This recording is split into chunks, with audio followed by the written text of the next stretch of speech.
நீலகிரியில் முதல் முறையாக மனநிலை குறைபாடுடையோருக்கான மறுவாழ்வு இல்லம் பாராளுமன்ற உறுப்பினர் ராசா திறந்து வைத்தார். நீலகிரி மாவட்டத்தில் முதன்முறையாக மனநிலை குறைபாடுடைய நபர்களுக்கான முழுமையான வசதியுடன் கூடிய மறுவாழ்வு இல்லம் இன்று திறந்து வைக்கப்பட்டது.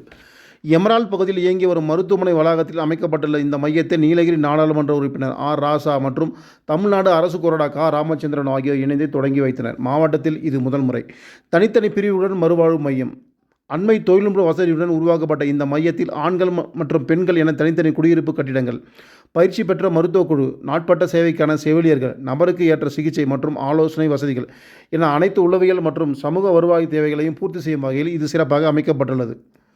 இந்த திறப்பு விழாவில் நீலகிரி மாவட்ட ஆட்சித் தலைவர் லட்சுமி பவ்யா தண்ணீர், திமுக மாவட்ட கழக பொறுப்பாளர் KM ராஜு, திமுக மாநில பொறியாளர் அணி துணை அமைப்பாளர் பரமேஷ்குமார், உதகை நகரமன்ற துணைத் தலைவர் ரவிக்குமார், நகர செயலாளர் ஜார்ஜ், ஒன்றிய செயலாளர் ஜெகதீசன், திமுக பிரமுகர் CTN பாருக் மற்றும் பல்வேறு அரசு துறை அதிகாரிகள் இதில் கலந்து கொண்டனர்.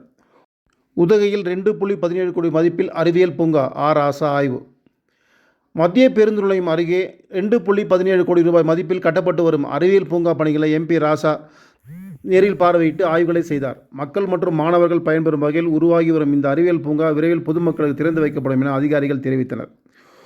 உதகை தினசரி சந்தையில் அதிநவீன பார்க்கிங் வசதியுடன் மார்க்கெட் ராசா ஆய்வு. இதனைத் தொடர்ந்து உதகை நகராட்சி சார்பில் தினசரி சந்தை பகுதியில் நவீன பார்க்கிங் வசதியுடன் கூடிய நகராட்சி வணிக கட்டிடங்கள் கட்டப்பட்டு வரும் பணிகளையும் ராசா பார்வையிட்டார். மக்கள் நெரிசலை குறைக்கும் வகையில் இந்த பல்தள வசதிகள் அமைக்கப்பட்டு வருகின்றன.